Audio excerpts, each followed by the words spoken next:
বিএনপির একটি সংস্কার বিরোধী অবস্থান তারা পরিষ্কার করেছে এবং এই সংস্কার বিরোধী অবস্থান পরিষ্কার করার মাধ্যমে আমরা মনে করছি যে বিএনপি যে এখন ক্ষমতায় আসলো, এই ক্ষমতায় আসা বিএনপির শেষ ক্ষমতায় আসা।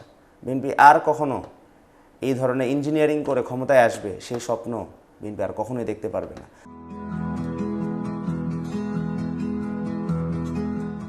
দেখুন, আজকে বিএনপি তার যে বক্তব্য দিয়েছে, যে অবস্থান তারা ব্যক্ত করেছে, এটি আসলে জাতির জন্য একটু অশনির সংকেত। কারণ আমরা কিন্তু গণভোটের জন্য আমরা যখন বলেছি তখন কিন্তু বিএনপি গণভোটের বিরুদ্ধে অবস্থান নিয়েছে।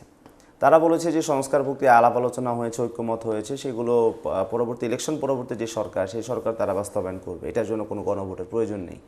আমরা কিন্তু গণভোটের জন্য কিন্তু আন্দোলন করেছি, দাবি তুলেছি এবং গণভোটের যখন করা হলো তখন কিন্তু আমরা সংস্কারের পক্ষে হ্যায়ের পক্ষে অবস্থান নিলাম। বিএনপি কিন্তু তখন হ্যায়ের পক্ষে অবস্থান নেয়নি। বিএনপি তখন ন্যায়ের পক্ষে কিন্তু তারা প্রচারণা করেছে স্থানীয় পর্যায়ে।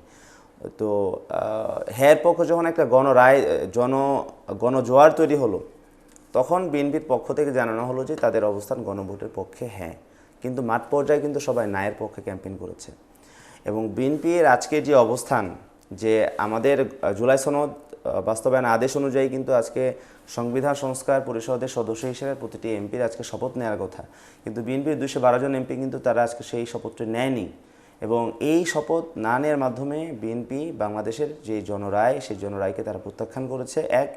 দ্বিতীয় বিষয় হলো যে বিএনপি এই যে সংস্কার প্রস্তাবনা এবং সংস্কারের পক্ষে যে অবস্থান, সেই পক্ষে অবস্থান যে তাদের নেই, এই বিষয়টি তারা পরিষ্কার করেছে। অর্থাৎ বিএনপির একটি সংস্কার বিরোধী অবস্থান তারা পরিষ্কার করেছে এবং এই সংস্কার বিরোধী অবস্থান পরিষ্কার করার মাধ্যমে আমরা মনে করছি যে বিএনপি যে এখন ক্ষমতায় আসলো, এই ক্ষমতায় আসা বিএনপির শেষ ক্ষমতায় আসা।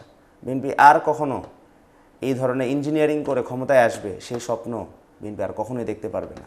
কারণ বিএনপির যে মুখোশ, বিএনপির যে সংস্কারের পক্ষের আড়ালে যে সংস্কারের বিরোধী অবস্থান, সেই মুখোশ কিন্তু জনগণের সামনে উন্মোচিত হয়েছে এবং সেই মুখোশ যখন উন্মোচিত হয়েছে, জনগণ বুঝে গিয়েছে যে আসলে তারা যে বিএনপিকে তারা কিছুটা হলেও যে বিশ্বাস করত, সে অবস্থান থেকে তাদের সরে আসতে হবে।